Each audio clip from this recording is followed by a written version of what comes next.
Am droi at yr adran a ddarllenodd Tomos mor dda I ni bore yma, sef yr ail benod o lyfr y datyddiad, ac y 12fed adnod hyd yr ail ar 15, sef y llythyr at yr eglwys yn Pergamus. Ddwedodd yr Apostol Paul fel hyn, yr holl ysgythyr sydd wedi ei roddi gan ysbrydoliaeth Duw ac sy'n fuddiol I athrawieithu, I argyhoeddi, I gyrryddu, I hyfforddi mewn cyfiawnder. A dyna pam, wrth gwrs, y gallwn ni droi at y llythyron yma, at y 7 eglwys yn Asia Leiaf. Fi allwn ni ddysgu oddi wrth I cryfdirau a dysgu oddi wrth I methiannau, cymwyso I ni fel eglwys yn y fan hon. Dyma'r trydydd llythyr o'r 7, y tro hwn at Pergamus. Nawr te fe safai Pergamus ar fryn mawr creigiog. Fe wnaeth y Rifeiniaid Pergamus yn brif ddinas y ranbarth arbennig yna o Asia, Lydia, os dwi'n cofio'n iawn. Nawr, un o ddiwiau pwysig Pergamus oedd un o'r enw, os gael iawn, Esculapius, na fe, wedi bod yn trio dweud hwn ar hyd o'r wythnos yna, rwy'n methu. Esculapius. Duw iachad, Duw iechyd. A'i arwydd ef, neu I ddilw ef, oedd sarf, neidir. Nawr, wrth gwrs I Gristnogion, I ni meddwl am Satan yn dyn ni fel sarf.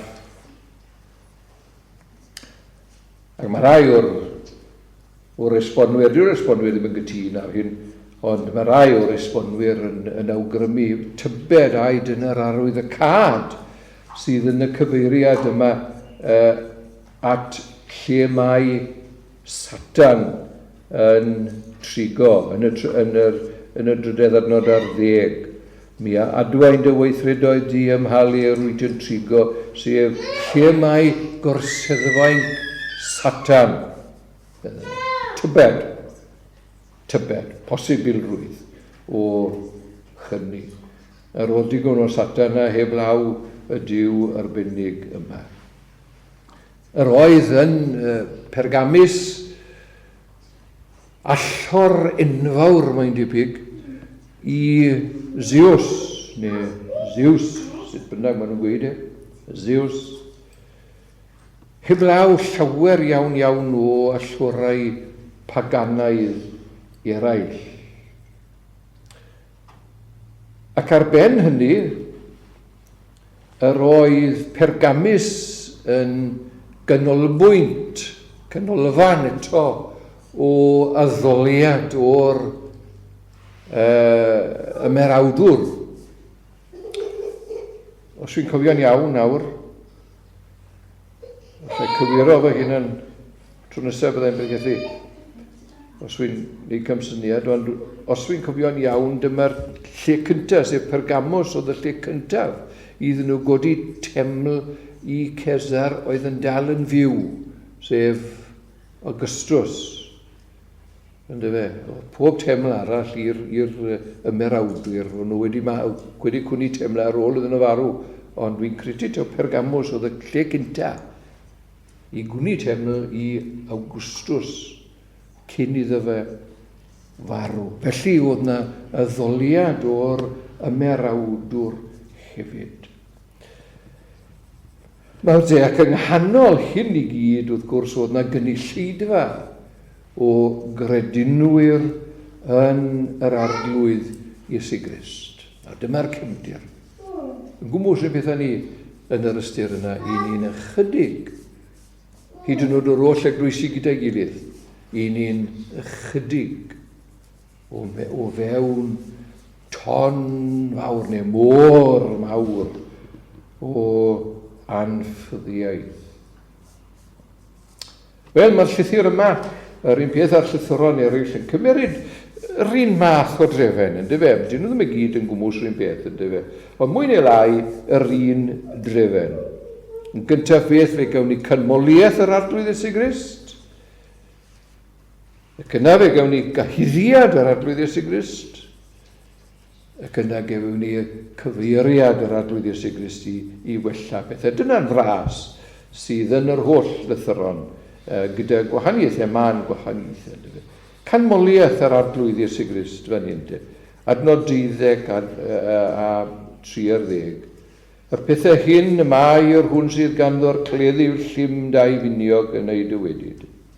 Mi a adwain dy weithredodd a ffeli'r wyt yn trigo, sef lle mae gwrseddfaig Satan. Ac yr wyt yn dal fy enw i, ac ni wedaist fy ffydd i, ie, yn y dyddiau y bu Antipas yn ferthu'r ffyddlon i mi. Yr hwnna laddwyd yn eich plith chwi, lle mae Satan yn trigo. Nawr, dyma'r canmoliaeth yn dyfe. Mae'r adnodau hyn yn dangos nad yw'r pethau'n hawdd yn yr eglwys yn Pergamus. Mae bywyd yn anodd yna i'r Cristnogion, byddai'n egluro rai bethau wrth i mlaen, yn dyfe. Yr oedd yna gyfnodau o erledigaeth. Ni wedi gweld hyn yn Smyrna, wrth i ni edrych ar Smyrna ar thosotha, erledigaethau ofnadw yn Smyrna, Drian, yn dyfe. Ond yma yn Pergamus, yr un beth, erledigaethau, hyd at waed, Antipas yn dyfe, pwy bynnag oedd e, di ni ddim yn gwybod llawer am Antipas, dim ond i enw e, a gwybod i fod e'n dist ffyddlon, oedd e'n Gristion cywir, oedd e'n gorfod dioddef dros ei ffydd, dioddef hyd farwolaeth, roi fywyd i lawr, oherwydd oedd e'n peidio a gwadu ei arglwydd Iesu Grist. Fel wedes i, lleiafrif ydy mynd i, yng nghanol môr o humanistiaeth ddi-ddiw sydd o'n cwmpas ni. Dyma'r meddylfryd ar hyn o bryd, humanistiaeth ddi-ddiw. Ond fe allwn ni fod yn ddiolchgar, dyn ni ddim o dan erledigaeth corfforol hyd yma. A diolch i'r arglwydd am hynny. Mae rwymau arno ni, yma yng Nghymru, mae rwymau arno ni i gofio yn ein gweddiau y sawl sydd mewn gwledydd eraill yn gorfod dioddef dros ei ffydd. A hynny hyd at waed yn aml iawn. Chi'n gwybod, yla chi feddwl, mae'r newyn ofnadw yma sydd yn rhannau o Affrica. Ac mae'r gwledydd Moslemaidd yn pallu derbyn cymorth oddi wrth wledydd Cristnogol. Wellta nhw weld i bobl eu hunan yn marw. Mae rhywbeth o'i le a'r grefydd sydd yn galw ei hunain yn grefydd heddwch o bopeth. Fe ddylen ni gofio ein brodyr diolch am llefydd fel rai fel Christian Aid yn dyfe a tir ffynd yma nhw'n gweithio trwy eglwysi. Ac felly mae cyfle i weithio heb lawr asiantaethau o'r llywodraeth yn dyfe. Nawr te, gweithaf ein sefyllfa allanol ni yma yng Nghymru, mae'r eglwys yn Pergamus, mae flin da fi, gweithaf y sefyllfa allanol yma yn Pergamus, mae'r eglwys yn cael ei chanmol am lynu wrth yr arglwydd Iesu Grist. Dyma beth sydd yma yn dyfe mi. A dwain dy weithredoedd di, ac yr wyt yn dal fy enw i, ac ni wedaist fy ffydd i. Dyma'r canmoliaeth. Yng nghanol y gwrthwynebiad, maen nhw wedi dal yn ffyddlon. Maen nhw wedi glynu wrth, dyna sydd yn wedi dal sydd yn yr hen gyfeithiad, wedi glynu sydd yn y gyfeithiad newydd. Yn glynu wrth bopeth yma i enw'r arglwydd Iesu Grist yn sefyll drosto fe. Iesu Grist oedd yn y canol, o'n nhw'n addoli yr arglwydd Iesu, o'n nhw'n caru'r arglwydd Iesu, o'n nhw'n canmol yr arglwydd Iesu, o'n nhw'n pyllu gwadu yr arglwydd Iesu Grist. Gweithaf yr hyn oedd yn allanol yma, y pethau o'n nhw'n dioddef. Maen nhw wedi sefyll yn wyneb popeth allanol. Ni wedaist dy ffydd ynof medd yr arglwydd Iesu Grist. Hyd yn oed yn nyddiau fy nhyst Antipas. Hyd yn oed bryd hynny. Yn gyfeirio sy'n wythnos diwetha yn do fe wrth gyfeirio at Smyrna. Fel oedd rhywrai yn cael ei lladd yn mynd i'r arena ac yn y blaen, oedd hynny yn gyfrwng i rai eraill credu yn yr arglwydd Iesu Grist. Mae'n rhyfedd. A dyma Pergamus rhywbeth tebyg yn dyfe. Chi'n cofio'r cyhyddiad yn erbyn Ephesus? Roedd Ephesus yn allanol i weld yn dda. Sy'n llawer o sôn am erledigaeth yn Ephesus. Mae rhaid bod erledigaeth na, ond dwi ddim yn cael ei gyfeirio yn y llythyr. Popeth i weld yn dda, ond nhw wedi colli'r peth hanfodol i cariad cynnes, cynnar at yr arglwydd Iesu Grist. Ond mae Pergamus yn cael ei chanmol amlynu at yr arglwydd Iesu Grist a charu yr arglwydd Iesu Grist. I chi'n gweld priorities yr arglwydd Iesu yn y saith eglwys yma, yn y llythyron yma at y saith eglwys, chi'n gweld. Mae hyn yn bwysig i ni yn y dyddiau hyn. Diw'n delwedd ni ddim o bwys. Mae Iesu Grist yn meddwl ohono ni sydd yn bwysig yn y pen draw. Tybed a dyn ni'n yma yn glynu wrth i enw'r arglwydd Iesu Grist. Wel, medde'r arglwydd Iesu Grist wrthyn nhw. I chi mewn brwydir ym Pergamus, medda fe. Ond cofiwch chi hyn, wy'ch plaid chi. Wy gyda chi. Fel gwelson ni yn Smyrna, Iesu Grist yn dweud, wy gyda chi, wy'n gwybod amdano chi yn Smyrna. Yr oll i oddeffiadau. Pidwch y becso, gormodol. A mae dweud yr un peth wrth Pergamus fan hyn yn diwedd. Yr wy fi'ch plaid. Gen i fi, medda fe, yma'r cleddyf llym dau finiog. Fi yw'r barnwr, fi yw'r un sydd yn llywodraethu, gen i mae'r cleddyf, nid gan neb arall. Cofiwch hynny bob amser. Dyna'r canmoliaeth. Ond fe wylwn ni'n ail yma bod na gurydd gan yr arglwydd Iesu hefyd. Bedwaredd adnod ar 10 a 15. Eithir yma i gen i fy chydig bethau yn dy erbyn di, o brigid bod gen i yn o rai yn dal a thrawiaeth Balaam.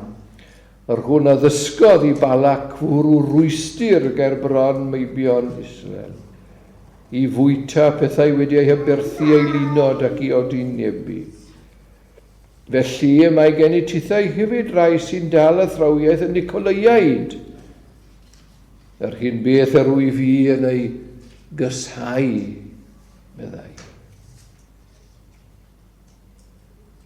Y dau beth fan hyn yn cael ei enwi, ond un yw'r broblem mewn gwirionedd. Maen nhw'n cyfeirio at yr un peth. A dyma yw'r broblem. Mae'r eglwys yma yn Pergamus yn goddef yn ei blith y rai sy'n glynu wrth a thrawiaeth Balaam ac wrth a thrawiaeth y Nicolaiaid. Maen nhw'n goddef. Maen nhw'n goddef.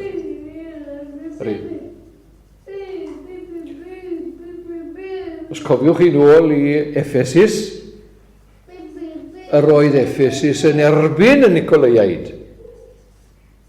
Ac yr oedd Iesu Grist yn ei canmol nhw am wrthod y Nicolaiaid. Fan hyn, mae'r arglwydd Iesu yn cyhuddo Pergamus am beidio bod yn erbyn y Nicolaiaid ac a thrawiaeth Balaam.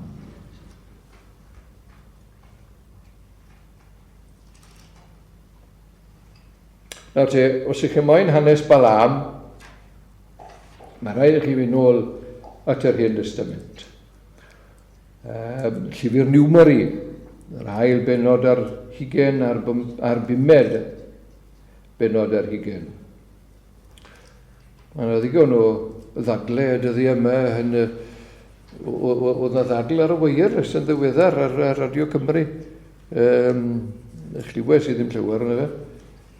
Ond a ddylen i ddarllen yr Hen Testament, a oes unrhyw werth yn yr Hen Testament. Wel, dweud y gwir, byddech chi ddim yn deall y Testament newydd. Os nag ych chi'n gwybod yr Hen Testament, rhywfaint amdano fe, beth ych chi'n gwybod am Balaam enghraifft. Wi ddim yn ei olych yn bersonol, ond hynny yw, os nag ych chi'n gyfarwydd â Llyfr Niwmeri, os nag ych chi wedi darllen am Balaam yn yr Hen Testament, wel, chi ddim yn gwybod at beth mae hwn yn cyfeirio. Nawr te, dwi ddim yn bwriadu mynd i fanylion ynglyn â'r hanes fan hyn, ond roedd Balaam yn rhyw fath o broffwyd, mae'r hanes yn un rhyfedd iawn. Ond fe achosodd Balaam i'r bobl bechu trwy gyfeilliachu ar Midianiaid ac ymuno yn ei hyddoliad ffiaidd a'i hardderion rywiol ffiaidd oedd yn perthyn i'w hyddoliad. Addoliad anfoesol oedd addoliad y Midianiaid. Fel cymaint o grefyddau y Brytyni, chi'n gweld. Crefyddau ffrwythlondeb o'n nhw. A rhywbeth yn debyg chi'n gweld yw'r Nicolaiaid. Mae'n hyn sect oedd y Nicolaiaid o'n nhw'n galw ei hunain yn Gristnogion. Ond sect oedd yn derbyn i fod yn iawn i ymuno a Ffaganiaid yn ei gwleddoedd a chael ei signo i mewn i'w hyddoliad. Oedd hi'n iawn i alwch hunain yn Gristion ac ymuno wedyn yn yr addoliad anfoesol yma oedd gan grefyddau eraill. By'n y gyfeiriad at hyn, os byddai'n pregethu ar y llythyr nesaf. Ond mae cyfeiriad ato fe fan hyn hefyd. Cyfeirio nôl at Smyrna unwaith eto. Wy'n ymddihiro achos dwi'n gwybod bod chi gyd ddim yma y sil diwetha. Ond ych chi'n cofio fi'n sôn bod yna guilds yn perthyn i'r gwahanol crefftau yn Smyrna, ac wrth gwrs nhw'n Pergamus ac nhw ym mhob dinas o ran hynny, ynddo fe? Ac roedd gan bob grefft i ddiw i hunan. Hynny yw, na ddiw i'r cryddion, na ddiw arall i'r pobyddion, ac roedd na griw arall wedyn o rai sy'n gweithio mewn pres, y garian, gofaint ac yn y blaen. Oedd pob un a'i ddiw, ac oedd rhaid i chi bod yn perthyn i'r gild yma. Ac yna, pob hyn a hyn, ych chi'n gweld, oedd rhaid i chi addoli, o'ch chi rhaid i chi cydnabod y diw arbennig yma, mwyn i'r diw arbennig yma cael bendithio gwaith y gild ac yn y blaen. Ac wrth gwrs, fel wedes i, yr oedd yr addoliad yn ffiaidd, arferion rhywiol yn perthyn iddyn nhw. Nhw'n anfoesol, ych chi'n gweld. Nawr te, os nag o'ch chi'n perthyn i'r gilds, oedd na perygl byddech chi'n colli'ch gwaith. Ych chi'n gweld? O'ch chi'n cael eich torri mas. A dim gwaith ych chi. Oedd na ddewis gan Gristnogion y bryd hynny. Oedd na ddim sefyll yn y canol, o'ch chi naill llai yn Gristion, neu o'ch chi ddim yn Gristion. A dyma beth oedd yn digwydd. Os oedd dyn yn digwydd bod yn grydd ac yn dod yn Gristion, wel, bydda fe ddim, bydda fe'n mwrthod a diw y cryddion. Ac felly bydda fe'n torri mas, a bydda nhw'n gweud wrth bobl, pidwch am mynd ato fe i gael sgitio. Dyw e ddim yn addoli'n diw ni, ac yn y blaen, ac yn y blaen. Dyma oedd y broblem, ac yma yw'n broblem wirioneddol. Mae'n broblem wirioneddol. Roedd gwrthod mynd i'r gwleddoedd yma yn golygu colli tipyn ar statws mewn bywyd ac yn y gymdeithas. Roedd yn golygu colli bywyd cymdeithasol efallai. A dyma'r broblem oedd gyda nhw, chi'n gwybod. Yr oedd y broblem yn un real, lle roedd rai dewis pendant yn rhydrwydd arnyn nhw. Nawr te, yr oedd yr eglwys ym Mhergamus wedi goddef cyfaddawdi ar byd yn y mater yma. O'n nhw'n caniatáu anfoesoldeb wrth fynd at y diwiau eraill. O'n nhw'n mynd at y diwiau eraill, o'n nhw'n galw eu hunain yn Gristnogio, ond o'n nhw'n mynd at y diwiau eraill oherwydd i bod nhw'n perthyn i'r gilds yma. Ond oedd yr eglwys yn goddef y beth. A dyma beth yw'r cyhuddiad fan hyn. Mae'n rhaid i Gristnogion bod ar ei gwyliadwriaeth pan maen nhw'n mynd i echlasuron fel hyn. Chi'n gwybod mae partion gwaith ac yn y blaen yn dod se. Mae rhaid rhaid bod yn ofalus. Beth sy'n mynd mlaen? Mae rhaid yn gallu dirywio o dyn nhw yn y dyddiau hyn. Gallu dirywio yn y dyddiau yma. Wedi darllen, fel chi'n gwybod, wedi darllen hanes y reading room yma yn Rhysolfen. Ac oedd hi'n ddiddorol iawn. O'n nhw'n cael cino, pob un hyn. O'n nhw'n cael gledd. Ond bob amser, ar oedd na cofnod, na fydda na ddiod eddwol yn y wledd o gwbl. Byth, ydych chi'n gweld. Mae'r dyddiau yna wedi mynd gweithio'r modd. Mae rhaid i bob Cristion fod yn wyliadwrus ar y chlasuron fel hyn. chi'n gweld beth oedd wedi digwydd fan hyn oedd yr eglwys yn Pergamus wedi colli y golwg ar ddisgyblaeth eglwysig. Fe ddyla'r heniriaid yn yr eglwys wedi rybyddu ar aelodau afreoli sy'n. Lleiafrif o'n nhw, i fod yn deg ar eglwys, yn dyfe, pidwch yn meddwl bod pawb yn yr eglwys yn neud. Lleiafrif o'n nhw. Os oedd rhaid fe ddylsyn nhw wedi disgyblu trwy ddiarddeliad. O'n i'n meddwl pan o'n i'n paratoi'r bregeth yma, tybed erbyn hyn, tybed a oedd y copi o epistol Paul at y Corinthiaid wedi cyrraedd Pergamus erbyn hyn. Achos dyna beth o'n nhw'n neud, yn dyfe. O'n nhw'n copio Paul yn sgrifennu llythyr at ryw eglwys a wedyn bydden nhw'n copio nhw ac ylen nhw mlaen. Yn dyfe, tybed a oedd copiau o llythyron Paul at Corinth wedi cyrraedd Pergamus erbyn hyn. Bys nhw wedi gweld beth oedd agwedd Paul pe bydden nhw wedi derbyn. Falle nag oedd e ddim gyda nhw. Falle oedd e. Ond dyma fe, pan mae un yn dod at Grist, mae e'n dod at Grist fel unigolyn. Hynny yw, mae e'n credu yn unigol.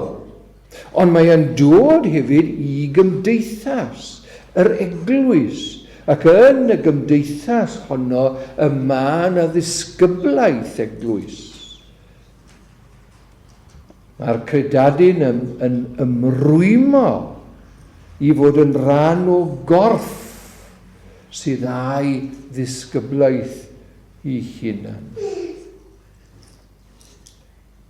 Nawr, ni wedi clywed tipyn am sôn am ddisgyblaeth a'r angen am ddisgyblaeth ydy ni yn wyneb y tyrfysgoedd diweddar yma yn Llundain a'r llefydd eraill. Chi wedi clywed pobl ar y wireless a chi wedi gweld nhw ar y teledu. Need more discipline, more discipline. Ac wrth gwrs mae wir, heb ddisgyblaeth, mae unrhyw gorff yn datgymalu. Mae unrhyw eglwys yn datgymalu heb ddisgyblaeth. Dyma beth sydd wedi digwydd yng Nghymru dros yr hanner canmlynedd ar agor. Dim disgyblaeth. Mae'r eglwys wedi datgymalu. Chi'n gwybod? Mae cenedl yn datgymalu. Os nag oes yna ddisgyblaeth. Ond fe fydda fan ddiddorol i wybod pa ystyr a roddid i'r gair discipline. Ni'n clywed pan mae rai yn siarad ar y teledu neu ar y wireless neu rhywbeth yna. Ynglyn â'r tyrfysgoedd yna. Ydyn ni feddwl o ddisgyblaeth.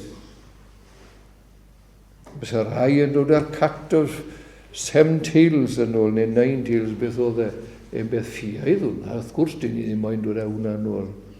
Chan yn ôl. Ond pan drown ni at y Beibl, i chi'n gweld, fe wylwn ni fod yna 2 elfen i'r gair Hebraeg am ddisgyblaeth.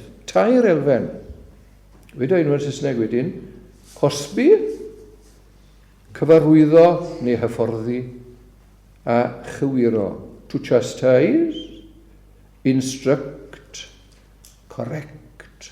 Nawr, dyma beth yw ystyr y gair Hebraeg am ddisgyblu.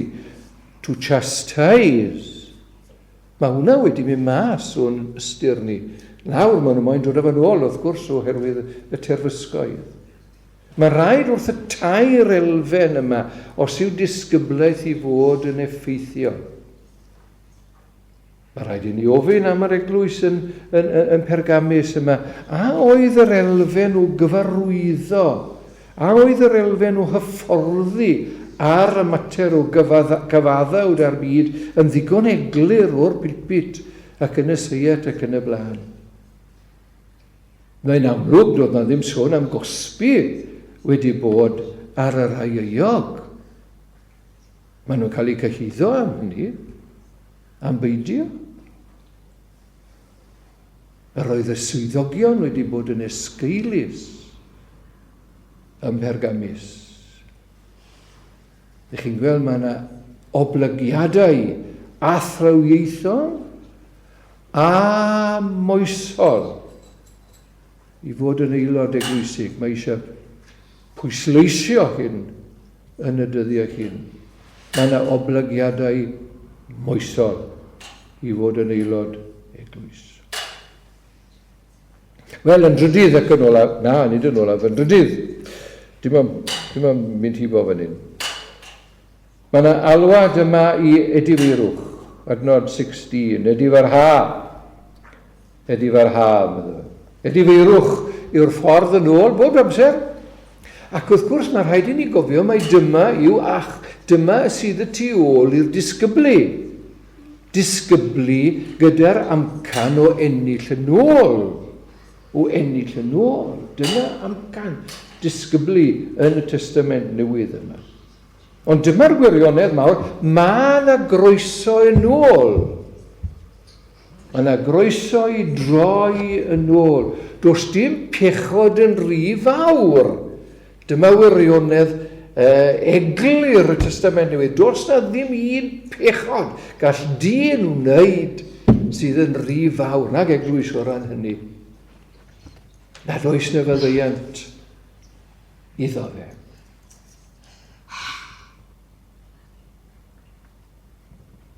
Ac os na ydy farhant, wel, mae yna ganlyniadau i bechod. 16b.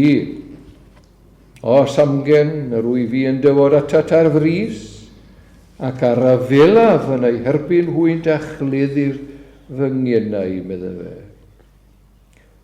Os na fydd yr eglwys yn disgyblu med yr arglwydd Iesu Grist, fe fydda i'n disgyblu. Fe ddaw yr Iesu a'i gleddif llai llym dau finiog a delio â hwy. Hynny yw delio ar tryseddwyr.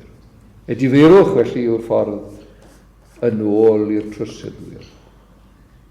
Ond fel wedes i, lleiafrif o'n nhw, diolch am hynny, yr oedd rhan fwyaf o aelodau Pergamus yn ffyddlon i'r arglwydd.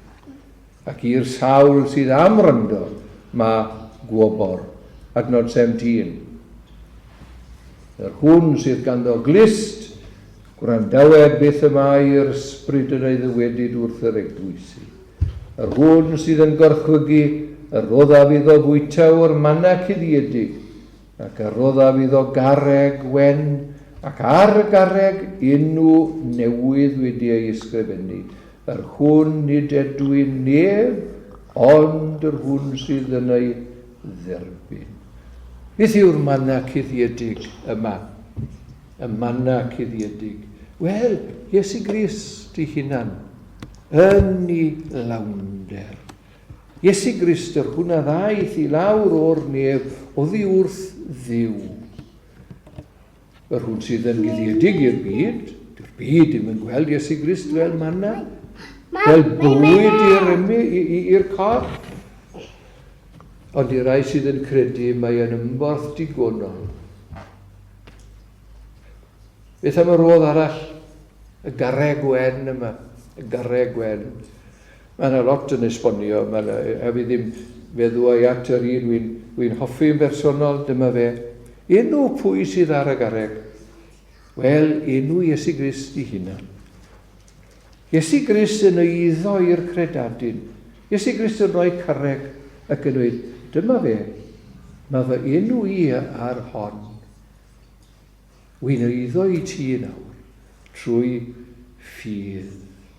A'r credadyn yn eiddo i'r Iesu. Fe gawn ni olwg newydd ar yr arglwydd Iesu Grist yn y nefoedd. Crist y cyfryngwr wedi ei goroni ag o goniant ac a harddwch sanctaidd y tu hwnt i'n dychymig gyda fe. Emyn Saesneg yn dod i'n nghof i wrth feddwl am hynny. The head that once was crowned with thorns is crowned with glory now. Ac fe gawn ni weld ef megis ag ymai. Ac fe gawn ni gymdeithas, felys ag ef am dragwyddoldeb. Y sawl sydd yn gwrthwygu. Y sawl sydd yn... Nid yn berffaith. Na. Ond sydd yn gwrthwynebu'r deniadau'r byd yma sydd yn achosi ni wadu yr arglwydd Iesu Grist. Roedd e diw ras i bob un ohonom ni na felly. Yn y dyddiau anodd hyn arno ni. Mae digon o ras, mae digon o nerth i orchwygu. Diolch iddo. Amen.